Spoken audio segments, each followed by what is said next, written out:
मिथुन राशि वाले बंधुओं, आप सभी का बहुत बहुत स्वागत है, हृदय से अभिनंदन है मिथुन राशि भिंड यूट्यूब चैनल में। तो मिथुन राशि वालों, बहुत ही अच्छी खबर है, जरा ध्यान से सुनिए। क्योंकि अगर आपने जरा भी अनदेखी की तो एक बहुत ही बड़ा मौका, बड़ा अवसर आपके हाथों से निकल जाएगा। जी हाँ बंधुओं, क्योंकि ग्रह नक्षत्र अब आपके अनुरूप होने जा रहे हैं। आपकी इच्छा मनोकामनाएं पूरी होने का समय आ रहा है। कह सकते हैं कि ग्रहों ने या फिर आपके देवी देवताओं ने सुन ली है आपकी पुकार, आपकी गुहार। आपको पूरे धैर्य के साथ ठंडे दिमाग से इस कार्यक्रम को देखना है, क्योंकि आज हम आपको जो बताने जा रहे हैं वह आपके समय, देश काल और आपकी जरूरतों के अनुसार है। इन बातों को अपने जीवन में उतार लेना।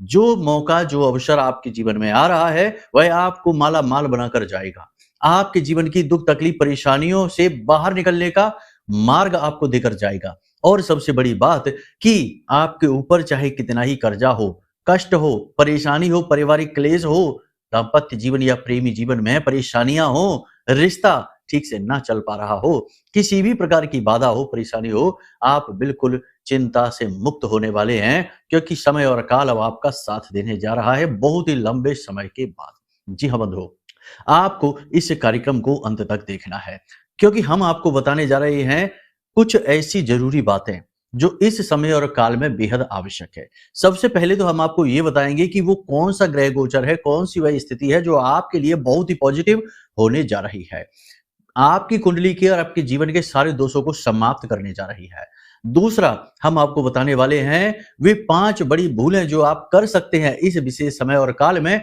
जिससे होगा ये कि आपके जीवन में जो सद्गति आ रही है, जो आपके जीवन में बरकत आ रही है, वह दरवाजे से ही वापस लौट सकती है। इसी के साथ साथ हम करेंगे अगले 3 से 5 दिनों की कुछ सटीक भविष्यवाणियां भी, जिन्हें भी आपको जरूर देखना है, क्योंकि वे होंगे आपके आने वाले समय और काल का आपका अपना रोड मैप। कह सकते हैं कि आपका अपना जीपीएस जो हम आपको देने जा रहे हैं, जो आपको बताएगा कि समय और काल के अनुसार आपको किस प्रकार फैसले लेने हैं और किन चीजों से आपको बचना है, दूर रहना है। इन सबसे महत्वपूर्ण कार्यक्रम के अंत में हम आपको बताएंगे एक बेहद शक्तिशाली उपाय, क्रिया, जिसे आपको अपने जीवन में उतार लेना है, जो बनने वाली इस ग्रह गोचर में आपको बहुत अधिक आवश्यक है। इस उपाय को केवल 7 दिनों तक करेंगे और 7 दिनों में इसके बड़े ही अद्भुत फल आप खुद महसूस करेंगे, साक्षात इसके परिणाम आपको महसूस होंगे। जी हाँ बंधु, आज का यह कार्यक्रम बेहद महत्वपूर्ण है, बहुत ही खास है। केवल भाग्यवान ही आज के इस कार्यक्रम को देख पाएंगे, क्योंकि इस कार्यक्रम में देवगुरु बृहस्पति की कृपा शामिल है। जी हाँ, आपके मंगल, आपके सूर्य की कृपा शामिल है और आपके आराध्य, आपके कुल देवता की कृपा शामिल है। जिन लोगों के ऊपर इनकी कृपा होगी, यानी कि अपने देवी देवता के पूर्वजों और गुरुजनों की कृपा और आशीर्वाद होगी, वो ही इस कार्यक्रम को अंत तक देख पाएंगे, ठहर पाएंगे। अन्यथा जिनके ऊपर दुर्बुद्धि का वास है, जिनके ऊपर दुर्भाग्य का हाथ है, ऐसे लोग तो इस कार्यक्रम में ठहर ही नहीं पाएंगे। जी हाँ, इसीलिए तो कहा गया कि विनाशकाली विपरीत बुद्धि। जब सद्गति प्राप्त होनी होती है तो अपने आप ही मार्ग बनते चले जाते हैं, सहायक मिलते चले जाते हैं। ठीक इसी प्रकार जब इंसान को गर्त में जाना होता है तो अपने आप ही उसकी बुद्धि इस प्रकार के फैसले लेने लगती है कि उसे जो सही चीजें हैं, अच्छी चीजें हैं, वे चीजें ही खराब लगने लगती हैं और खराब चीजों में उसकी रुचि जागने लगती है। ऐसा आप न करना। बड़ी मेहनत से, बहुत ही ध्यान से और बहुत ही चुन चुन कर विशेष बातों और कार्यक्रम को हम आपके लिए लेकर आए हैं। इन्हें जरूर देखें, जानें, समझें, अपने जीवन में उतारें और बिल्कुल सटीक लाभ मिलेंगे गारंटी के साथ। ये हम आपको भरोसे के साथ कहते हैं।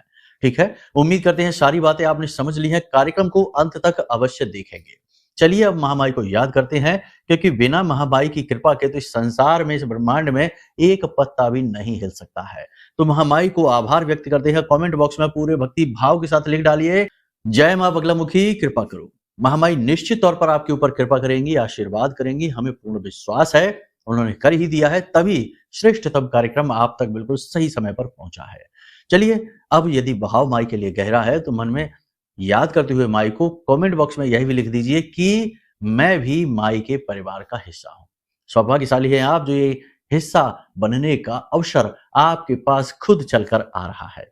ठीक है, तो चलिए लिख दीजिए। अब अपने मूल विषय को शुरू करते हैं। प्यारे मित्रों, हमारे अत्यंत प्रिय और परम पूज्य अमिताचार्य जी के पास मां बगलामुखी और मां भद्रकाली की साधनाओं का वर्षों का अनुभव है और माता रानी की इनके ऊपर पूर्ण कृपा और सिद्धि है। आचार्य जी ने अपने सटीक कुंडली विश्लेषण और श्रेष्ठतम उपायों के माध्यम से हजारों लोगों के जीवन को खुशियों से भरा है। आचार्य जी का कुंडली विश्लेषण और उपाय करवाने का तरीका इतना अद्भुत है कि जीवन के हर एक दुख और कष्ट का कारण जड़ से ही समाप्त हो जाता है। फिर समस्या चाहे जैसी भी हो, कर्जा बहुत बढ़ गया हो, व्यापार चल नहीं रहा हो, बीमारियों में आप बर्बाद हो चुके हो, रिश्तों में प्रेम समाप्त हो चुका हो, या फिर नौकरी ही ना मिल रही हो, विवाह में देरी होती हो, कैसी भी समस्या हो, इन समस्याओं का कारण क्या है, कौन सी महादशा परेशान कर रही है, कौन सा दोष लगा हुआ है, सब कुछ आचार्य जी इतना सटीक बताते हैं कि वर्षों वर्ष के दुख कुछ ही दिनों में समाप्त हो जाते हैं।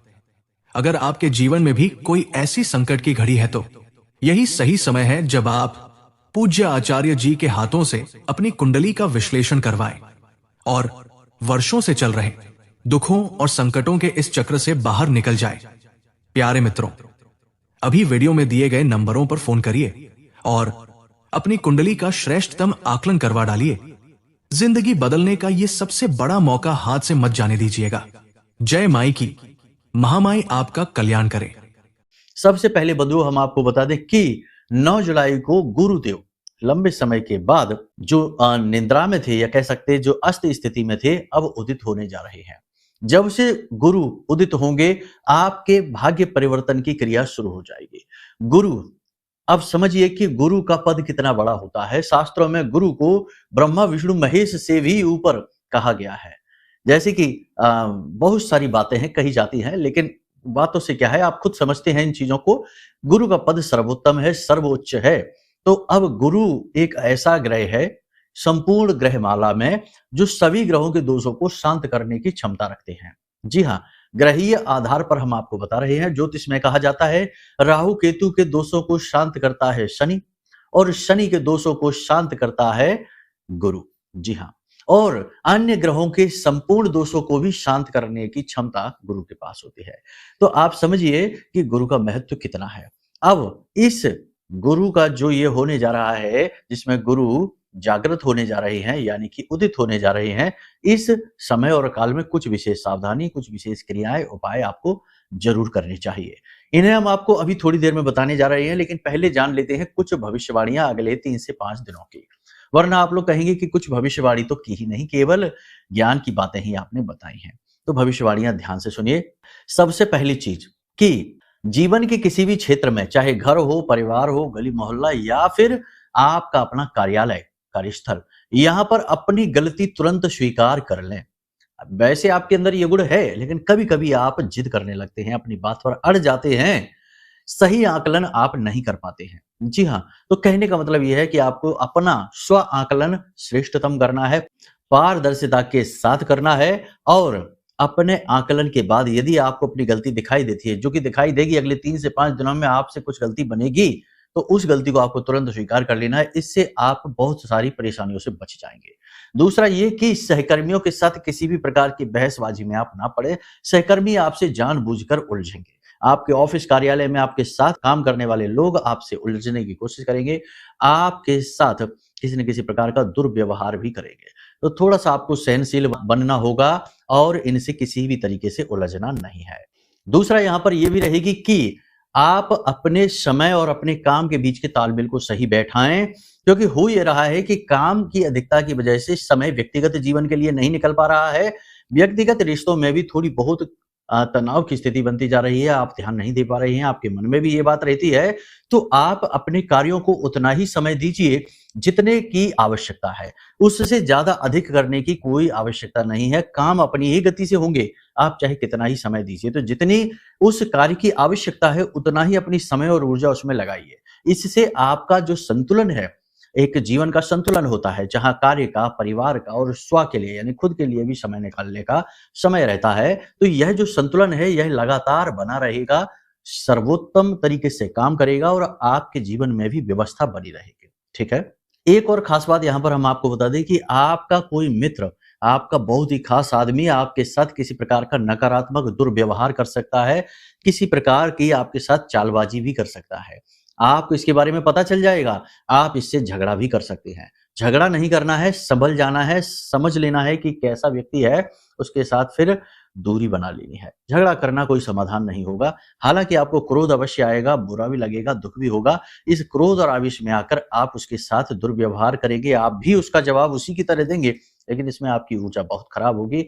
आपका जो भावनात्मक संतुलन है वह बिगड़ेगा। तो फिलहाल आपको इस तरह के कार्य में उलझना नहीं है। अब एक खास बात है कि आपके जो जो आप कार्य करेंगे, अगर नौकरी करते हैं तो आपके जो अधिकारी हैं, उच्च अधिकारी हैं, उनका आपको सहयोग प्राप्त होगा। कहीं न कहीं किसी न किसी रूप में वे आपके सहयोगी सिद्ध होंगे, पहली चीज़। दूसरी चीज़ ये कि काम का दबाव, तनाव आपके ऊपर अवश्य रहेगा, लेकिन आप इसमें भी खुश रहेंगे। इसमें आप परेशान या दुखी नहीं होंगे, क्योंकि आप जानते हैं, समझते हैं कि ये सारी चीज़ें जीवन में आगे बढ़ने के लिए, उन्नति के लिए आवश्यक हैं। जो लोग राजनीति से जुड़े हैं, उन्हें राजनीति में आगे बढ़ने के अवसर मिलेंगे, उच्च पद प्राप्त हो सकते हैं, और जो उनसे अग्रणी हैं, जो उनके आगे रहने वाले लोग हैं, वे इनके कार्य को सराहेंगे, जिससे इनके अंदर प्रेरणा जागेगी, इनका मनोबल ऊँचा रहेगा, और राजनीति करने वालों के लिए ये समय और काल अच्छा कहा जाएगा। जो लोग शिक्षा के क्षेत्र से जुड़े हैं, जो लोग प्रॉपर्टी, भूमि आदि के व्यवसाय से जुड़े हैं, जो लोग कंसल्टेंसी वगैरह के कार्य से जुड़े हैं, डॉक्टर हैं, वकील हैं, इनके लिए ये समय और काल अच्छा चल रहा है, इसमें इन्हें लाभ प्राप्त होंगे। हालाँकि भूमि खरीदने और बेचने में थोड़ी बहुत परेशानियाँ आ सकती हैं, थोड़ा बहुत अड़चन अवश्य आएगी, लेकिन कोई बड़ा घाटा या परेशानी नहीं है। फिर भी हम आपको यही कहेंगे कि भूमि के मामलों में ज़्यादा इन्वेस्टमेंट करने की अभी आवश्यकता नहीं है। अभी आपको थोड़ा-सा थम कर, रुक कर चलना है। अभी मंगल और केतु की युति है, तो ये पूरी तरह से फ़ायदेमंद स्थिति नहीं कही जा सकती है। प्रेमियों की बात करें तो इनके प्रेम संबंध उजागर हो सकते हैं, लेकिन इसका इन्हें फ़ायदा ही मिलेगा। आगे चलकर इनका संबंध वैवाहिक बंधन में बंधने के योग्य हो जाएगा, इसकी चर्चाएँ चलने लगेंगी। लेकिन दाम्पत्य जीवन की यदि बात की जाए तो दाम्पत्य जीवन में थोड़ी बहुत खींचतान, खिट-पिट हो सकती है, लेकिन ज़्यादा कोई बड़ी समस्या नहीं है, तो टेंशन फ्री रहिए आप। एक और ख़ास बात कि आप अपने जीवन में कुछ एक बड़ा कार्य, कुछ नया कार्य, कुछ अच्छा कार्य करने जा रहे हैं। अपने करियर को लेकर, अपने काम को लेकर कुछ बड़ा आपने सोच रखा है। उसके लिए आप जोश से भरे हुए हैं और आप उसके लिए आगे बढ़ेंगे। उसमें एक नई गति आएगी और उस कार्य में आपको सफलता भी प्राप्त होगी। कहने का मतलब ये है कि आप उससे बहुत अधिक संतुष्ट रहेंगे और ये आपके जीवन की बड़ी उपलब्धि होने जा रही है। आपके करियर में कोई बड़ा बदलाव आ सकता है, लेकिन आप अपनी तरफ से किसी भी प्रकार के बड़े फैसले को ना लें, किसी भी प्रकार के बड़े बदलाव को स्वीकृति आप अपनी तरफ से ना दें, ये आपके लिए ठीक नहीं होगा। अब अंत में केवल 3 बड़ी बातें हम आपसे कहना चाहेंगे। सबसे बड़ी बात कि अपने जीवन में तालमेल को सही बनाइए। अभी आपके जीवन का तालमेल कुछ बिगड़ा हुआ है। आप एक काम को उठाते हैं तो उसी में उलझे रह जाते हैं, इसके चक्कर में दूसरी चीज़ें पीछे रह जाती हैं। तो आपको अपने काम, अपने जीवन, अपने स्वास्थ्य, अपने रिश्ते-नातों में एक सही तालमेल, जिस चीज़ को जितनी समय की ऊर्जा की आवश्यकता है, उतना ही समय और ऊर्जा दें, उससे अधिक ना दें। यानी कि सही तालमेल बैठाने की आवश्यकता है, ये आपके लिए बेहद आवश्यक है, क्योंकि आप एक भावुक इंसान हैं, भावनाओं से चलते हैं। यदि आप भावनात्मक तौर पर स्थिर रहेंगे, तो आप बहुत तरक्की करेंगे, वरना आप उलझ कर रह जाएँगे। पहली चीज़ तो ये। दूसरी चीज़ ये कि आप आध्यात्मिकता में जाइए। कोई विशेष पूजा-पाठ अनुष्ठान करिए, क्योंकि गुरु उदित होने जा रहे हैं और ये समय है जब आप अपने गुरु को मजबूत करें। और गुरु एक आध्यात्मिक ग्रह हैं। गुरु को मजबूत करने का एक ही तरीका है कि आप अपने आध्यात्मिक स्तर को ऊँचा करिए, अपनी आध्यात्मिकता को ऊँचाई तक लेकर जाइए, इससे गुरु प्रसन्न होते हैं। सत्कर्म करिए, भगवान की भक्ति करिए। तीसरा ये है कि आप अपने स्वास्थ्य का विशेष ख्याल रखिए। स्वास्थ्य को लेकर किसी प्रकार की परेशानी आ सकती है, पेट, गले, छाती में किसी प्रकार का इन्फेक्शन, दर्द, तकलीफ हो सकती है, दांतों में विशेष तौर पर तकलीफ हो सकती है, जिसकी वजह से आपको दवा लेनी पड़ सकती है, हॉस्पिटल तक जाना पड़ सकता है। ये समय और काल ऐसा है जिसमें आपको अपने दांतों की विशेष सफाई और ख्याल रखने की आवश्यकता है, क्योंकि कुछ समय तक, यानी कि आने वाले 10 से 15 दिनों तक कुछ ऐसा रहेगा जिससे आपके दांतों में तकलीफ रहेगी। यदि नहीं है तो बहुत ही अच्छी बात है, देवताओं को धन्यवाद दीजिए। और यदि आपके देवता सहायक नहीं है या किसी प्रकार की कोई सुरक्षा आपके पास नहीं है, तो निश्चित तौर पर ये तकलीफें आपको अवश्य घेरेंगी ही। अब सुरक्षा की यदि बात चल गई है तो सुरक्षा किस प्रकार की, देखो आपकी कुल देवी देवता, पितृ पूर्वज, इन सब की तो सुरक्षा रहती ही है, पूर्ण ना हो तो आंशिक तो रहती ही है। फिर भी आज के इस घोर नकारात्मक युग में जहां हर तरफ कली पुरुष घूम रहा है, अपने ही रिश्तों को छल रहा है, ठग रहा है, अपनों के ही सुख से दुखी हो रहा है, ऐसी स्थिति में, ऐसी भयानक स्थिति में आपको जरूरत है किसी महाशक्ति की, किसी महाऊर्जा, महाविद्या की पूर्ण सुरक्षा आवरण की। और मां से बेहतर आवरण और सुरक्षा कोई इस संसार में दे नहीं सकता है। इसीलिए आपको हम यही निर्देशित करेंगे, यही आपको हम सलाह देंगे कि आप महामाई मां बगलामुखी की शरण में आइए। यदि आपने महामाई मां बगलामुखी का नाम नहीं सुना है तो हम आपको बता देते हैं कि मां बगलामुखी इस कलयुग में सबसे जल्दी प्रसन्न होने वाली, सबसे जल्दी फल देने वाली और सबसे ज्यादा दुखों से मुक्ति प्रदान करने वाली, यानी कर्जा हो, कोर्ट कचहरी का मामला हो, किसी भी प्रकार का विवाद चल रहा हो, शत्रु भय हो, रोगों का आपके ऊपर किसी प्रकार का गहरा प्रभाव हो या आपके परिवार में हो, किसी प्रकार की तंत्र मंत्र की ऊर्जा हो, सब प्रकार से नकारात्मकताओं से मुक्ति दिलाने का कार्य मां बगलामुखी करती है। इनका नाम ही लोग या इन्हें याद ही लोग तब करते हैं जब लोग मुसीबतों में फंस जाते हैं, और मां बड़े ही प्रेम भाव से इन्हें मुसीबतों से बाहर निकालती भी है। ठीक है, तो फिर बात वही है कि दुख में सुमिरन सब करे, सुख में करे ना कोई, और जो सुख में सुमिरन करे तो दुखदायी को हो। तो कहने का मतलब ये है कि महामाई को अपने जीवन में खुद ही लेकर आ जाओ। महामाई का कवच पाठ, चालीसा पाठ और आरती करने लगो। माई के फोटो, माई के विग्रह की तस्वीर अपने घर में लगा लो, पूजा घर में, और प्रतिदिन माई का कवच पाठ करिए। फिर आपको कोई तकलीफ छू भी नहीं पाएगी, इस बात की गारंटी है, ये हमारा अनुभव है। कवच पाठ या चालीसा यदि आपको चाहिए तो वीडियो में नंबर है, इन नंबरों पर फोन करिए। हम आपको माई का कवच पाठ, नंबर, फोटो, आरती सब कुछ आपके व्हाट्सएप नंबर पर फोटो और पीडीएफ के रूप में भेज देंगे। ठीक है, और यह सेवा मुफ्त है, इसका कोई पैसा नहीं लगेगा।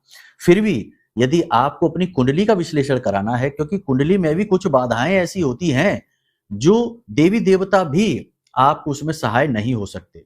जी हाँ, अब इसका मतलब ये नहीं कि देवी देवता उनसे छोटे हैं, वे आपके ही कर्म हैं, आपके ही प्रारब्ध हैं जो आपको भोगने हैं।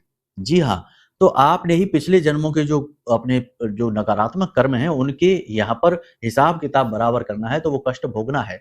तो अब उस स्थिति में कुंडली देखकर पता लगाया जा सकता है कि कौन सा वह कर्म है, कौन सी वह बाधा है, योग युतियां दोष हैं जो आपके जीवन के बाधक बने हैं।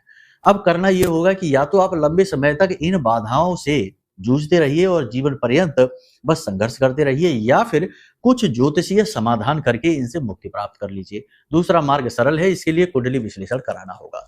तो कुंडली विश्लेषण के लिए नंबर वीडियो में दिया गया है, आप यहाँ पर फोन करिए, जानकारी अपनी दीजिए। एक छोटी सी दक्षिणा के साथ हम आपकी कुंडली का श्रेष्ठतम आकलन करेंगे, योग युति दोष के बारे में बताएंगे, और इन दोषों का सटीक उपाय जो आपकी कुंडली के अनुसार बने हैं वे आपको भेज देंगे। इन उपायों को करिए, कुछ ही दिन में आपकी पूजा पाठ आपको लगेगी, देवताओं का आशीर्वाद आपको मिलेगा, आपके कर्मों का आपको पूरा फल मिलना शुरू हो जाएगा, तरक्की निश्चित गारंटी के साथ होगी। ठीक है, तो आप खुद समझ लीजिए। बाकी महामाई की सेवा जो है वह मुफ्त में है। ठीक है, वह तो हमारी तरफ से आपको माई का आशीर्वाद है, तो आप खुद ही समझदार हैं, समझ लीजिए क्या करना है। बाकी अब ध्यान से सुनिए, गुरु उदित होने वाले हैं तो गुरु से पूर्ण लाभ लेने हैं, तो सीधी सी बात है कि किसी प्रकार की पूजा पाठ, अनुष्ठान, धार्मिक कर्म क्रिया आपको जरूर करनी होंगी, क्योंकि गुरु तभी प्रसन्न होते हैं। गुरु दिखावे से प्रसन्न नहीं होंगे, गुरु इस बात से प्रसन्न नहीं होंगे कि आप वैसे तो केले के जड़ के पास दीपक जला देते हैं, प्रसाद आदि अर्पित कर देते हैं, पूजा पाठ खूब करते हैं, लेकिन करते हैं गलत काम, दूसरों का अहित करते हैं, दूसरों का बुरा सोचते हैं, मन में दुर्भावना रखते हैं, जलन की भाव रखते हैं, उल्टे सीधे भाव रखते हैं, और खान पान भी गलत है, मांसाहार, शराब आदि का सेवन करते हैं, उल्टे सीधे कुकर्म करते हैं, तो गुरु प्रसन्न नहीं होंगे। आप चाहे कोई भी उपाय कर लेना दुनिया का, तो पहले अपने आचरणों का आकलन, अपने कार्यों का आकलन करिए और सारी चीजों को सात्विक बना लीजिए। फिर हम आपको बताते हैं कि 2 काम आपको करने हैं जो आपको 9 तारीख से शुरू करने हैं और लगातार 7 दिनों तक करते रहना। 2 जरूरी कार्य। सबसे पहला कार्य कि रोज सुबह सुबह सोकर जागिए, थोड़ा सा कच्चा दूध, अगर कच्चा दूध ना भी मिले तो कम से कम शुद्ध हो, अशुद्ध ना हो, शुद्ध दूध केले की जड़ में अर्पित करिए। ठीक है, आपके घर में केले का पौधा होगा, आसपास कहीं केले का पौधा होगा, वृक्ष होगा, तो वहां जाइए, उसकी जड़ में कच्चा दूध चढ़ाइए और उसी के पास गाय के घी का छोटा सा एक दीपक जलाइए और वहीं पर बैठकर ओम नमो भगवते वासुदेवाय द्वादशाक्षर मंत्र का जाप करिए। 10 से 15 मिनट कर लीजिए, बस काफी है, माला नहीं करनी है, बस जाप करना है। ये क्रिया लगातार 7 दिनों तक कर लेना। इसी के साथ साथ लगातार 7 दिनों तक गाय को कच्चे आलू हल्दी मिले हुए, कैसे करना है, आलू को बीच में से काटिए और कटे हुए भाग में थोड़ी थोड़ी हल्दी लगा दीजिए पिसी हुई, और इन आलूओं को रोटी के साथ, घास के साथ, जैसे भी चाहे गाय को खिला दीजिए। 7 दिन तक लगातार अगर आपने ये 2 क्रियाएं कर ली ना, आपका भाग्य चमक जाएगा। गुरु आपके सारे दोषों को शांत करके आपके जीवन में वो उन्नति लेकर आएंगे कि आपने सोची भी नहीं होगी। जी हाँ, आपका कर्जा समाप्त हो जाएगा, आपकी बाधाएं समाप्त हो जाएंगी, शत्रुओं का नाश हो जाएगा और सारी समस्याओं का समाधान हो जाएगा। तो इन क्रियाओं को करिए, बाकी अपने कर्मों का आकलन करिए। गलत कार्य नहीं करने हैं, किसी महिला का अपमान नहीं करना है, अपशब्दों का प्रयोग नहीं करना है, गाली गलौज भूलकर भी नहीं करना है। क्रोध कितना भी आए उसे उस जगह को छोड़ दो, या फिर शांत रहो, बोलो नहीं।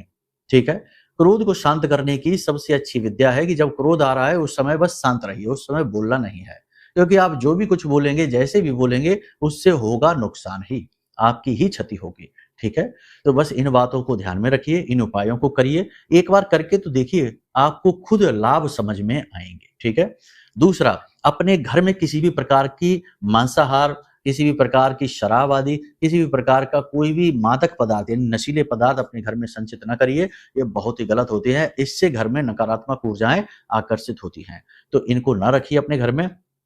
दूसरा कि 9 जुलाई के बाद कम से कम 7 से 8 दिनों तक इस बीच में पीले रंग की कोई भी वस्तु किसी को न दीजिए, पीले वस्त्र किसी को न दीजिए, पीली दाल, पीला भोजन, पीला प्रसाद किसी को भी नहीं देना है। ठीक है, और कोई भी धर्म से जुड़ी हुई धार्मिक पुस्तक है, जैसे धर्म से, पूजा पाठ से जुड़ी हुई कोई सामग्री है, किसी को भी नहीं देना है।